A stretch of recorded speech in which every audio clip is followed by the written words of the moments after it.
Seperti biasa, saya masih berharap kalian sedang baik-baik saja meski kondisi keuangan kalian tidak baik-baik saja. Pada kesempatan kali ini saya akan membahas sebuah film dengan judul Classic Again. Bercerita tentang kisah cinta segitiga. Ya, film Classic Again adalah film Thailand yang merupakan remake dari film romantis asal Korea yang populer dengan judul yang sama. Kenapa saya pilih film yang Thailand? Karena saya suka sama bahasanya yang ada unik-uniknya. Tanpa berlama-lama langsung kita ke TKP. Film diawali dengan memperlihatkan dua siswi cantik yang sibuk di bazar sekolah. Namanya Pupi dan Bota. Diam-diam keduanya selalu memperhatikan cowok ganteng bernama Non. Keduanya tertarik sama cowok ini. Buktinya mereka salting ketika dilihat. Dua sahabat ini sama-sama mengagumi Non. Bahkan pada saat pesan kopi mereka sengaja memesan kopi yang sama dengan Non. Lanjut, Bota ini tinggal sendirian, ibunya kerja di Korea. Jadi saat iseng, Bota kemudian masuk ke kamar ibunya dan membuka kotak milik ibunya berisi diary yang menceritakan kisah ibunya semasa muda. Ya, benar. Ini menceritakan kisah cinta ibunya. Maka dari itu, judul film ini adalah Classic Again. Cerita dimulai dengan memperlihatkan perkenalan siswa bernama Kajorn yang pintar membuat puisi romantis dan Tanil, pria kaya yang sedang kasmaran. Tanil ini meminta bantuan Kajorn untuk membuatkan surat cinta agar bisa menaklukkan cewek incerannya. Targetnya adalah gadis pejabat bernama Dalah. Suatu hari diperlihatkan bahwa Kajorn tak sengaja bertemu Dalah di jalan. Dia langsung terpesona dengan kecantikan Dalah sang anak pejabat kaya. Kajorn mencoba menyapanya dengan lambaian tangan. Ternyata tak disangka Dalah yang ada di dalam mobil juga membalas lambaian tangannya.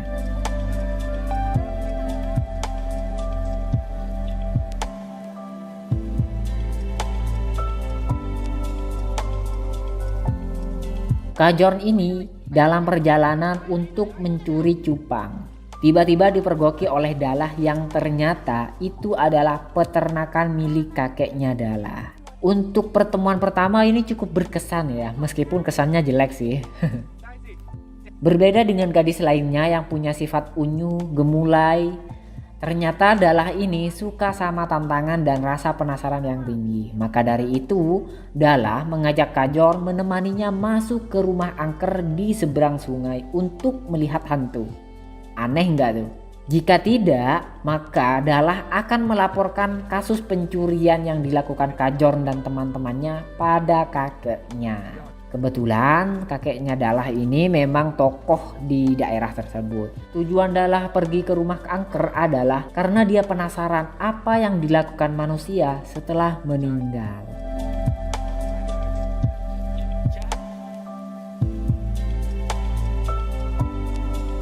Keesokan harinya mereka berangkat ke rumah angker.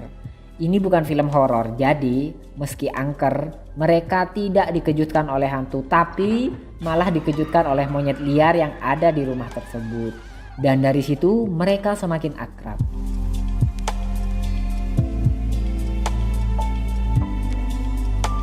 Dalah pun memberikan kalungnya karena Kajorn mau menemaninya hari itu.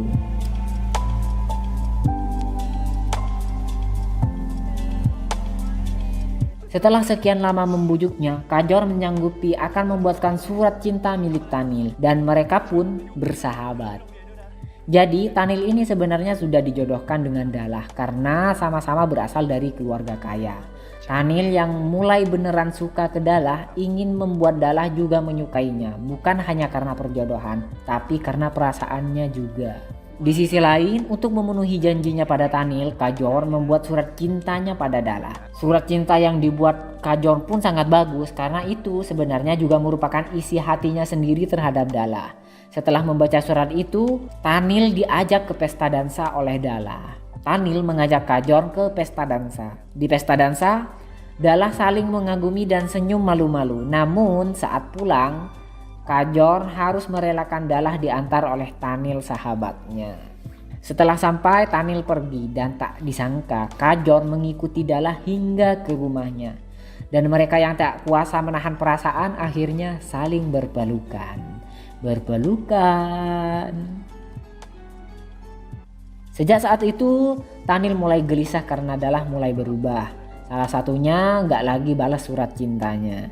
Tanil yang pantang menyerah ingin memberi hadiah untuk Dalah. Namun Dalah tahu betul kalau hadiah itu Kajorn yang memilihkannya. Karena Kajorn sangat tahu apa yang disukainya. Dalah sempat kecewa karena Kajorn seakan lebih mementingkan perasaan sahabatnya ketimbang perasaan Dalah yang suka pada Kajorn. Kajorn mulai menyadari bahwa rintangan percintaannya besar karena bisa melukai perasaan sahabatnya Tanil dan kondisi ekonominya yang miskin ketimbang Dalah dan Tanil. Ia dengan berat hati mengatakan pada Dalah bahwa Tanillah pria yang cocok mendampinginya. Dalah yang kecewa pada Kajorn karena cepat menyerah mulai menjaga jarak dengan Kajorn. Benar kata pepatah bahwasanya kita bisa tahu nilai seseorang ketika seseorang itu pergi. Kajorn merasa kehilangan dan berusaha minta maaf dengan cara berdiri di depan rumah Dalah disertai hujan. Akhirnya Dalah pun yang memang juga sudah cinta pada Kajorn luluh dan memaafkannya.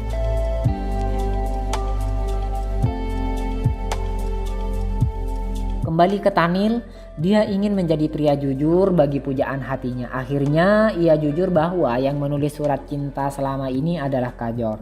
Dan ini merupakan kejujuran yang fatal sih. Karena sejak Tanil jujur justru membuat Dalah semakin mencintai Kajorn. Dan tak berselang lama di sini Kajorn juga mengaku pada Tanil bahwa ia menyukai Dalah sebelum Tanil memintanya membuat surat cinta. Kajorn menuduh Tanil memukulnya karena sudah jadi sahabat yang buruk, karena sudah menikung. Respon tak terduga justru datang dari Tanil yang menyuruh melanjutkan hubungannya dengan Dalah. Bahkan ia menyuruh terus menulis surat untuk Dalah dengan menyertakan namanya. Karena Tanil sangat paham jika keluarga Dalah tahu bahwa yang mendekati Dalah dan menulis surat adalah Kajorn, maka keluarga Dalah akan marah besar. Karena kebesaran hati Tanil, Kajorn dan Tanil pun tidak jadi bertengkar dan mereka tetap bersahabat.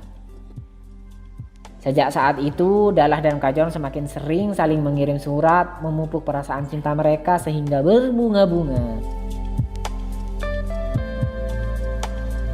Apakah kisah ini sudah selesai? Belum. Nasib berbeda dialami Tanil. Ia mengaku kepada keluarganya bahwa sudah merelakan Dalah untuk sahabatnya. Karena perbuatannya itu, ayah Tanil sangat marah bahkan memukuli Tanil. Ternyata sang ayah menjodohkan Tanil dengan Dalah untuk mengamankan bisnisnya. Mengingat ayah Dalah adalah seorang pejabat parlemen yang sangat berpengaruh. Ayah Tanil melaporkan kejadian tentang surat cinta tersebut kepada ayah Dalah. Sementara Tanil yang merasa malu dan tertekan bahkan sampai ingin bunuh diri karena tidak kuat menerima tekanan dari keluarganya. Kajorn yang sadar kekacauan itu berasal darinya menyuruh Dalah untuk menemani Tanil yang sedang dirawat. Dan dia pun pergi menghilang dan benar-benar menghilang. Scene berpindah beberapa tahun kemudian, yaitu tepatnya pada 1973. Dalah yang pastinya sudah lulus sekolah dan juga bahkan lulus kuliah, berniat mencari pekerjaan. Tidak sengaja di jalan, ia bertemu dengan Tanil yang kini rambutnya sudah mulai panjang. Dan saya nggak tahu dia pakai sampo apa ya. Saat Dalah bertanya tentang Kajorn, kemudian Tanil membawanya ke tempat pemberangkatan tentara. Kajorn ternyata sudah menjadi tentara dan segera akan berangkat bertugas untuk melawan penjajah pada masa itu. Dalah memberikan kalungnya ke Kajorn dan menyuruh Kajorn kembali lagi setelah berperang. Di medan perang, ternyata Kajorn malah terkena efek letusan bom dan tersungkur ke tanah. Tapi tenang saja, Kajorn masih hidup. Setelah pulih, Kajorn berjalan menuju kafe untuk bertemu dengan Dalah.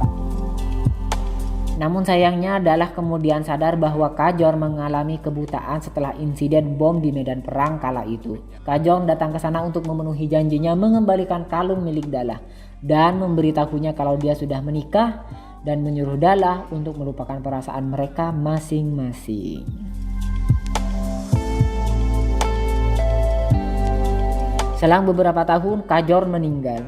Dalah yang datang pada prosesi penaburan Abu Kajon ke sungai diperkenalkan dengan bocah laki-laki anak mendiang Kajon. Di sini Dalah juga sudah punya anak perempuan yakni Bota. Intinya bentuk besarnya cinta Kajon kepada Dalah yakni dengan cara Kajon menikah dengan orang lain agar Dalah bisa melupakannya dan memiliki suami yang lebih baik ketimbang dia yang buta saat itu. Kajon takut menjadi beban bagi Dalah yang sangat ia cintai. Jadi teman-teman, sebenarnya banyak kisah yang tidak terangkum di sini. Seperti bagaimana kisah percintaan Bota dengan pujaan hatinya Non. Karena ternyata Bota itu adalah anaknya si Dalah, sedangkan si Non itu adalah anaknya Kajon, yaitu bocah laki-laki yang dikenalkan pada waktu itu. Maka dari itu buat kalian yang mau versi lengkapnya langsung nonton filmnya sendiri karena pasti lebih seru meskipun memakan waktu yang lama. Sampai di sini cerita kita untuk film Classic Again. Semoga itu menghibur dan jangan lupa subscribe channel ini. Sampai ketemu di video selanjutnya.